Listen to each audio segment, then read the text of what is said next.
Yo, what's up guys? It's Noah here, and in today's video, I'm going to be breaking down the NBA slate on Draftkings and Yahoo for Wednesday, May the 4th. Got a two-game slate once again for Wednesday, Game 2 of Philly and Miami, and we have Game 2 of Dallas and Phoenix. So, as always guys, we're going to talk through each one of these two games. We're going to break down each team, kind of give my early thoughts, what I do like, taking a first look at the slate on Tuesday night. And then as we do go through each game, we will build out an early core. We'll talk about 5 players I do like at first look on both Draftkings and on Yahoo. Now, as always, before we get started, make sure you guys hit that like button down below. I always appreciate the likes. And if you are new to the channel here, click that subscribe button as well. Trying to upload these videos, every single day for you guys throughout the playoffs, especially on the days where we still do have 2-game slates. It's to be determined if I'll be covering Showdown or not. I think I might cover Showdown depending on what the prize pools are like. I'll definitely be covering the Showdown slates when we get to the finals. But we got a 2-game slate for today, so we're going to talk through this 2-gamer. Just, guys, hit that like button, hit that subscribe button. Also, if you're new here and you have not yet, check out PrizePicks, the sponsor of this video. So PrizePicks, a player prop-based DFS site. I'm sure most of you guys have heard of PrizePicks already, but if you have not and you want to check them out, you can sign up with my promo code NOAH. They will match your first deposit up to $100 when you do sign up with my promo code. And they do already have props posted for Wednesday's games. You can take a look at their board, see some things that stand out to you. Right now, they just have like the starters posted, but they'll start to add more props. They'll add some props for the bench guys as well. And again, you're just picking over or under. You have to make at least 2 picks, but you can make up to 5 picks. You can win up to 10 extra money on PrizePicks. It's a lot of fun. You can mix and match sports over there. They offer a ton of sports outside of just NBA. So give them a try, sign up, use code NOAH, get your first deposit matched up to $100. And one more thing, guys, do want to mention that we don't have any games on Thursday, so I'm not exactly sure why, but there are no games Thursday, so I obviously will not have a video up Thursday, but we'll be back Friday. I think it's another 2-game slate Friday, but let's talk through Wednesday's game. Start off with Philly and Miami. So looking at Philly at the top here, obviously without Joel Embiid, we kind of know where the usage is going to go. We know who's going to be taking the shots in this offense, and it's going to be James Harden, Tobias Harris, and Tyrese Maxey. So James Harden, I was very high on last slate, and he was a big disappointment. He played 35 minutes. They did get blown out. He got pulled a little bit early in that game due to blowout. He got pulled with like 5 minutes left.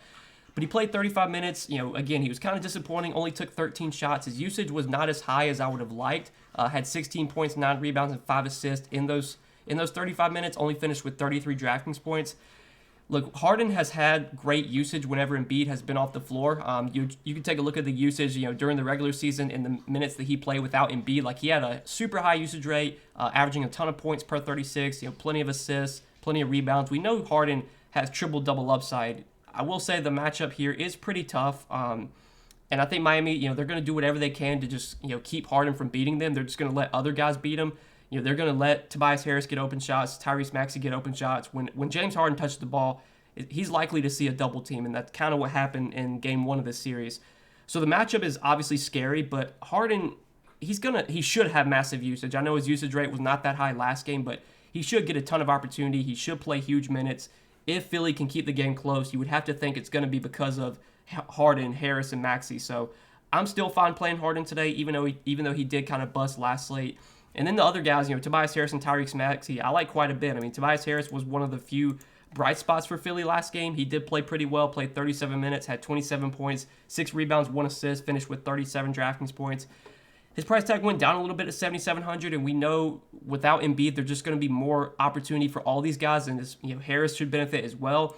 Right now, Philly, that you don't really know what kind of lineup they're going to be running. We could see them actually play some Tobias Harris at the 5, just because I think going small is kind of what they have to do here. I don't know if they need to be playing DeAndre Jordan or Paul Reed or anyone else a ton of minutes. So we might see Tobias Harris play some minutes at center. His rebounds should be really good. He only got 6 rebounds last game, but that does feel like a little bit of an outlier. I would think without Embiid, his rebounding numbers will spike. He was getting a ton of boards in that Toronto series. Obviously, there's going to be more scoring opportunities. He took 18 shots last game. So, yeah, I like Tobias Harris quite a bit. I think he's a pretty good play in the mid-range. Like him on Yahoo as well. Price tag just feels way too cheap over there at $23. And then Tyrese Maxey, like him quite a bit too. Tyrese Maxey played big minutes. Again, he got pulled with 4 or 5 minutes left. He was on pace to play about 40 minutes last game. And I think if this game is close, we're probably getting 40 minutes from Tyrese Maxey, 40 minutes from Tobias Harris, 40 minutes from James Harden. What I did last slate is I actually played all 3 of these guys in my lineup. Obviously, it did not work out. I was kind of just hoping that the game stayed close, and if it did, the usage in this offense is just going to be so concentrated around those three guys. Like, if we do get a game where, especially when Embiid's out, if we get a game where Philly maybe wins or it's like a close competitive game, I mean, they only scored 92 points last game, which obviously was, lower than their implied team total. I think they scored like 10 or 11 points less than their team total. If Philly scores like 105, 110 points here, so much of their production is just going to come from these three guys. So I like kind of just stacking up this game and hoping it stays close. And if it does, I think you could see some big outings from Harden, Harris, and Maxey. And, Maxey I do like quite a bit. I know he was also disappointing last slate, but again, he played massive minutes. He got plenty of shot attempts. He only had 2 assists and 0 rebounds, which is, a little bit unlike him. Normally he's going to score, but he also can provide rebounds and assists. Only had 2 assists last game. You would expect those peripherals to go up here. Obviously, the minutes are going to be massive. The price tag came down a little bit. I still like these Philly guys. I know they all kind of busted last slate, but if Philly can keep this game close, you got to think it's going to be because of, the guys we just talked about. And then the rest of the Philly guys are like the value. Paul Reed came off the bench last game. Kind of surprisingly, they started DeAndre Jordan they started DeAndre Jordan in place of Embiid. I thought it was going to be Paul Reed who started, but he came off the bench. He only played 13 minutes, but he was in massive foul trouble. He had 5 fouls in 13 minutes. He has been a guy that, when he does get playing time, he fouls a lot, which, that's a concern going up against Bam Adebayo. I mean, Bam is really good at drawing fouls, so I definitely worry about foul trouble for Paul Reed. But you saw the production. I mean, 24 Draftkings points in only 13 minutes. He's been a really good point-per-minute player when he's got an opportunity. He can do a little bit of everything when he's on the floor. The price tag has come up a little bit. I think he is expected to come off the bench again. I think they already said they're going to start DeAndre Jordan again. I don't know why. So I think we probably get like 20 minutes from Paul Reed if he's not in foul trouble. If he's playing really well, maybe he gets like 24, 25 minutes. I would be very surprised if he plays like 30 minutes. So at 4,600, I don't think Paul Reed's this great value play, especially since he is coming off the bench. But he's playable because the upside is there when the minutes are there. I worry about foul trouble. The price tag is up. Obviously, the matchup's really tough. I'm just kind of indifferent on Paul Reed. In general, I'm not super high on like any of the Philly bigs. Obviously, DeAndre Jordan started last game. He played 17 minutes, but he was pretty terrible. So even with DeAndre Jordan starting again, I'm not going to go there. He's not that appealing. Danny Green, we kind of know what Danny Green's going to do when he's on the floor. He's going to stand in the corner and shoot threes. If he can get hot from the field, get hot from 3, grab some rebounds. I mean, he has a path to like 25 DraftKings points, but not my favorite value play. I think there's other guys that I like for cheap that we'll talk about later. I think one guy to consider for like GPPs is just a low on dart throw is Georges Niang. So we actually did see Georges Niang play a decent amount last game. He played 22 minutes, but he just was terrible. He shot 0 for 7, did not make a single shot. He did have a lot of open looks in that game though. He couldn't hit anything. With Philly likely playing some small ball in this series, without Embiid, we could see Tobias Harris play some of the 5, and we could see Niang get some minutes, kind of because of that. We could see them go, or even maybe play Niang at the 5. I don't think that would really work, but they're going to be playing small some in this series, and that should benefit Niang. He should be one of the guys off the bench that gets increased run because of that. He played 22 minutes last game. He was just really unproductive, couldn't hit a single shot. If Niang plays like 24, 25 minutes, I mean, he's a guy that can knock down threes. He can get hot from the field. He has a path to like 25 DraftKings points, and he's 3,700. I assume nobody's going to play him, so I did want to mention him as kind of a low on dart throw. I think he is in play today. But that's it for Philly. Let's move on to Miami. So talking about the Heat here, I mean, once again, they have their entire fucking team listed questionable for some reason. All these guys should play. Hero, Strus, Vincent, Tucker, Martin. They should all be in. We'll start off at the top, though, with Jimmy and Bam. So Jimmy was kind of disappointing last slate. He did not play at all in the fourth quarter because of the blowout. Only played 30 minutes, but obviously if it's a close game today, we should get like 36 to 40 minutes from Jimmy. That's what he's played in competitive games so far in the postseason. It's just that Miami has been involved in a lot of blowouts so far in the playoffs. They blew out Atlanta a few times. Obviously, last game was a blowout. If we get a close game today, like we're getting 40 minutes from Jimmy. Jimmy's been great in the playoffs. He's been super productive on a point-per-minute basis. Really, all the games he's disappointed in outside of that, outside of game 1 against Atlanta, all the games where he disappointed was just due to blowout. This game was a blowout. He didn't play his full minutes. Last game against Philly was a blowout. Didn't play his full minutes. Well, all these other games, 36 minutes, 41 minutes, 39 minutes, and 64, 51, 66 DraftKings points. Like Jimmy, he's shown a lot of upside in the playoffs so far. His usage has been really good. Kyle Lowry is once again going to be out for Miami, which I think does benefit Jimmy a little bit. It should definitely benefit his assist numbers. So at 9K, I actually kind of like Jimmy on this slate. I'm expecting a bounce back game from him. We need the game to stay close for him to really hit his ceiling. But if, again, like if Philly can keep this game close and we get full minutes from all the main guys here, I kind of like attacking this game. I really was heavy on this game last slate and it didn't work out, but I think I'm going to go back to it just because I think on Philly, we kind of know where the offensive production is going to come from. It's just a matter of if Philly can put up enough points to keep the game close. And for Miami, if the game does stay close, we know who's going to play the big minutes. So I do like Jimmy Butler at 9K today on DraftKings. On Yahoo, I like him quite a bit over there. He's very affordable on Yahoo, $39. For sure, one of my favorite small forward plays on Yahoo. And I did want to mention Tyrese Maxey, $23 on Yahoo. I do like him quite a bit over there as well. But then you have Bam Adebayo at 8K, who had a great game last game. He was definitely underpriced at $7,300 last slate. Price tag came up a little bit today, so at 8K, I don't think Bam is like as good of a play today as he was last slate, but still should get a ton of opportunity. He played 34 minutes last game, even with the blowout. He probably plays like 36, 38 minutes today. Matchup's fantastic. Whoever they put against Bam, whether it's DeAndre Jordan, Paul Reed, even if Paul Millsap gets minutes, like none of those guys are going to stop Bam. I mean, Bam should be able to feast in this series while Embiid is out. So I still think Bam's a pretty good play today. Tyler Hero, he got really hot off the bench last game, shot 9 for 17 from the field, had a big game. Look, Hero's always got that kind of upside. He can always get hot from the field coming off the bench. Obviously, he won the Sixth Man of the Year, so he's got that kind of working for him for today. Got a little bit of motivation winning that Sixth Man of the Year award. I think Hero's a fine play. I think his price tag doesn't make him stand out, but we know the upside's there if he gets hot from the field. So he's playable. Strus and Vincent, I did like both those guys last slate for value, and pretty much both of them were terrible. Strus played 33 minutes, shot 2 for 8, and had 11 DraftKings points. Vincent played 29 minutes, shot 4 for 12, had 19 DraftKings points.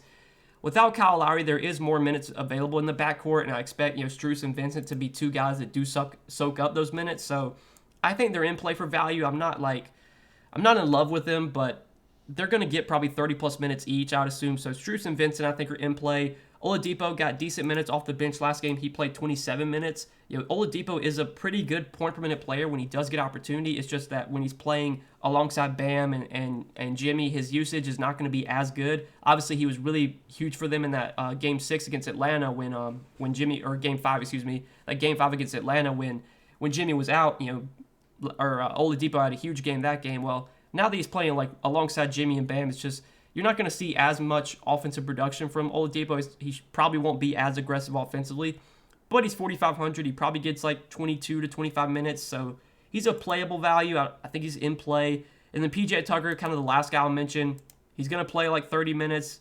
It's PJ Tucker. He obviously doesn't have a huge ceiling, but he's 4,300 and he's going to play 30 minutes. He has a path to 25 DraftKings points. I mean, all the value plays on this slate, they're pretty gross. I mean, none of them stand out as being great value. Guys like Tucker, Jay Crowder, we're going to talk about Maxi Kleber. Like, none of these guys you're getting excited to roster, but you kind of have to look for some cheap options, and I think, obviously, on a two-game slate, PJ Tucker is viable. But that's all that I'm liking from Miami. Let's go ahead and move on to the night game, talk about Dallas and Phoenix. So, looking at Dallas here, you got Luka at the top, who's obviously coming off a huge game. Last game, he went for 75 DraftKings points, played 44 minutes. Look, Luka's got that kind of upside, and we know that. I was kind of surprised to see him do as well as he did last slate, especially in such a tough matchup. But, man, like, Luka, he's just an incredible player. He took 30 shots last game. Even though it was a tough matchup, he was still able to dominate. After he put up 45 points on them last game, like, you would think Phoenix is probably going to come out here and probably do whatever they can to slow down Luka, just force other guys to beat them. So I think Luka's still in play. It's just that, if I'm playing, like, one lineup on this slate, I don't know if I'm going to jam in Luka, especially because, the value that you're going to have to play around Luka, you're not really going to feel good about. But Luka is viable. Then you got Jalen Brunson at 6,900, who was pretty disappointing last slate, got into some early foul trouble, only played 31 minutes. Even since Luka's come back, like, Brunson has still been pretty solid. He hasn't shown, like, a massive ceiling, but he's been giving you consistently, like, 35, 38 DraftKings points. And again, like, I think Phoenix is going to try and do what they can to stop Luka today, especially after, he had such a big game last game, which could maybe mean, some more opportunity for Brunson. So I think Brunson's a fine mid-range option. Dorian Finney-Smith, he's going to play a ton of minutes, and that's really all that I can say about Dorian Finney-Smith. He's not a super high upside player. He's a guy that's, when he's out there, he's going to shoot threes. He'll grab some rebounds. He'll maybe get a few assists. He's 5,600. Like, I don't think at this price tag he's a standout play, but again, he's going to play like over 40 minutes. I mean, some of these games in that Utah series, like, he was playing close to the entire game. I mean, he'll probably play high 40 or mid to high 40s minutes here if the game's close. So I'm fine with Dorian Finney-Smith. Just the minutes alone make him viable. And then like Spencer Dinwiddie, not super high on him. His just numbers have not been that good since Luka came back. Reggie Bullock, kind of similar to Dorian Finney-Smith. He's just going to play a ton of minutes, but he's not a super productive point per minute player. In order for him to really have a big ceiling, like he's going to have to get hot from three. His, the shot attempts have just not been that high. I mean, the most shots he's taken so far in a game in the playoffs have been 10. Like he's only taken 10 shots, 10 or more shots once in the playoffs. So it's really hard for him to have like a big ceiling game. I mean, he hasn't top 30 DraftKings points yet the entire postseason. Could he put up 30, 35 DK points today? I mean, possible, but I'm not in love with Reggie Bullock. I just think he's kind of like an okay play. Maxi Kleber, though, I do kind of like for value. So, even though Maxi Kleber comes off the bench, we've seen him have pretty consistent minutes in the playoffs. We've seen him be a very consistent part of the rotation. And I think he's kind of the guy they want to give minutes to over Dwight Powell. They still been starting Dwight Powell, but Dwight Powell's minutes have just been so like up and down. His minutes have never been that high. I think last game he only played like 15 or 16 minutes, if I remember correctly. Powell played 16 minutes last game. So clearly Maxi Kleber is the guy they want to be giving most of the center minutes to. He can stretch the floor, he can shoot threes, and he got really hot from three last game. 6 for 9 from the field, 5 for 8 from three.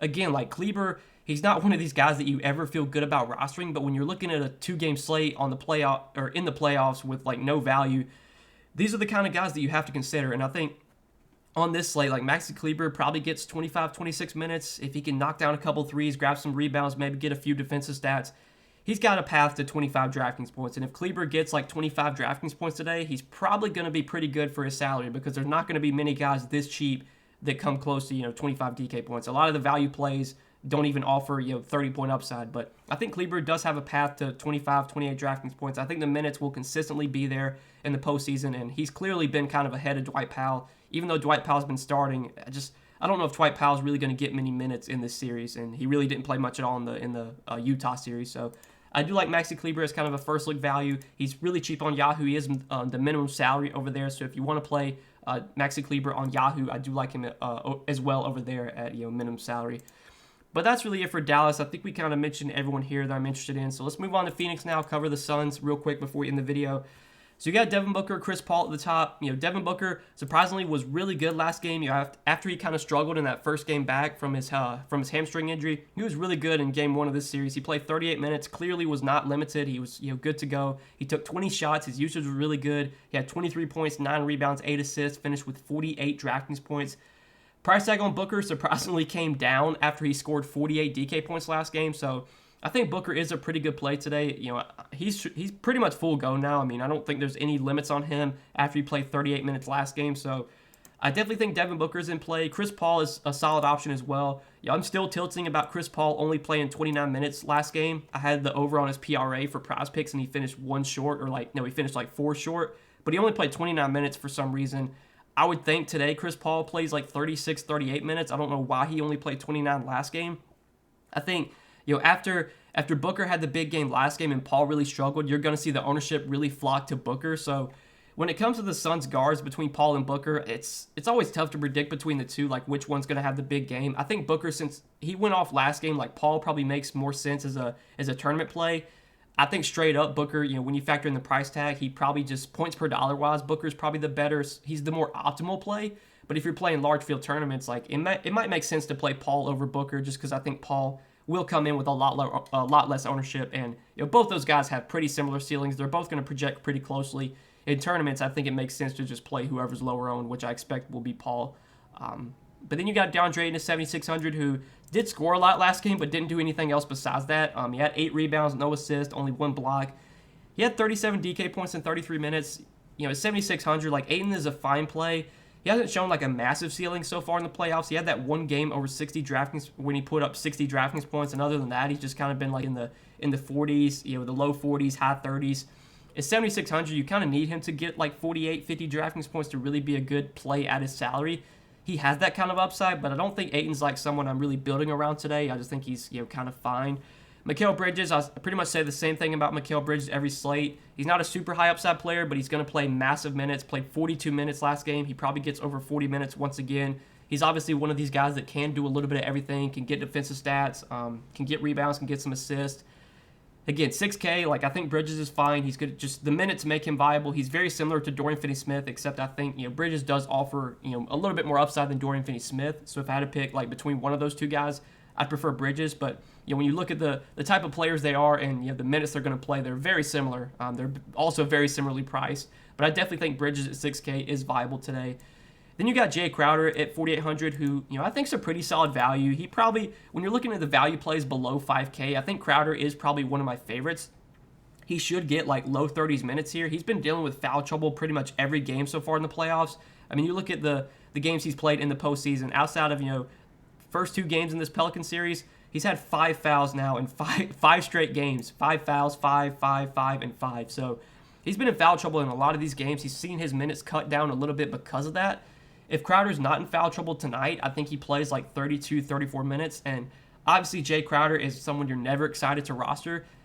But he's probably going to shoot some threes. He'll grab some rebounds. He can get a few assists. He always can get defensive stats. I mean, he just does a little bit of everything when he's on the floor. And he has a path to 30 DraftKings points if, he's knocking down a few shots. Again, the value on these playoff slates is just so thin, so I think a guy like Jay Crowder at 4,800 is in play, and I kind of like him as an early value. He's pretty cheap on DraftKings. He's also pretty cheap on Yahoo, so at $14, I do like Jay Crowder over there as well. Again, I think if I'm looking for value below 5K, I think Crowder just probably stands out as one of my favorites. Again, it's slim pickings when you're looking for value on these slates, but I do have some interest in Crowder. Cam Johnson, I mean, especially with Devin Booker back, I'm not super high on. He did get pretty hot from the field last game, 6 for 10 from the field, 3 for 6 from 3. He's one of these guys that can get hot and, knock down a lot of threes, but obviously his minutes aren't going to be as high now that Booker's back. His role's not going to be as good. So Crowder's just kind of, or Cam Johnson, just kind of there. He's not really someone I'm trying to build around. And then, guys like Cameron Payne, JaVale McGee, I mean, these are kind of like large field GPP dart throws. I mean, Cameron Payne was really good in limited minutes last game. He's a guy that can be productive when he gets opportunities, so he probably plays like 15 to 18 minutes. He could definitely score 23, 24 DraftKings points in that time. But at his price tag, I mean, he's not someone I'm loving on this slate. There's really no value this cheap, but if you want to play Payne, like, it's fine. If you're looking for guys like below 4K, I mean, there's like nothing down there except guys like Cameron Payne. So I think Payne is fine. JaVale McGee probably gets like 10 minutes, 10, 12 minutes. Again, JaVale McGee's a really good point per minute player. His minutes are not going to be super high. He's just kind of a large field GPP dart throw. That's it for Phoenix. I think that we talked about really everything here. So that's what I'm liking for this 2-game Wednesday slate. I hope you guys enjoyed this video. As always, I appreciate you watching. Make sure you hit that like button down below if you did enjoy. Hit that subscribe button as well. Also, check out PrizePicks, the sponsor of the video. Again, you can sign up for PrizePicks and use my promo code NOAH. PrizePicks will match your first deposit up to $100 when you do sign up with my promo code. And you can take a look at the props they have available already for Wednesday's games. Make some picks for yourself. You're just picking the over or the under. Have to make at least 2 picks, but you can make up to 5 picks. You can win up to 10 extra money over there. It's a lot of fun. I know a lot of you guys already play on PrizePicks, but if you're not over there yet, haven't signed up over there yet, get over there, sign up, use code NOAH, get your first deposit match up to $100. But that's all that I got for tonight, guys. Wish you the best of luck on this 2-game slate. Hope you guys enjoyed the video. I hope it helped, and we'll see you in the next one. Peace.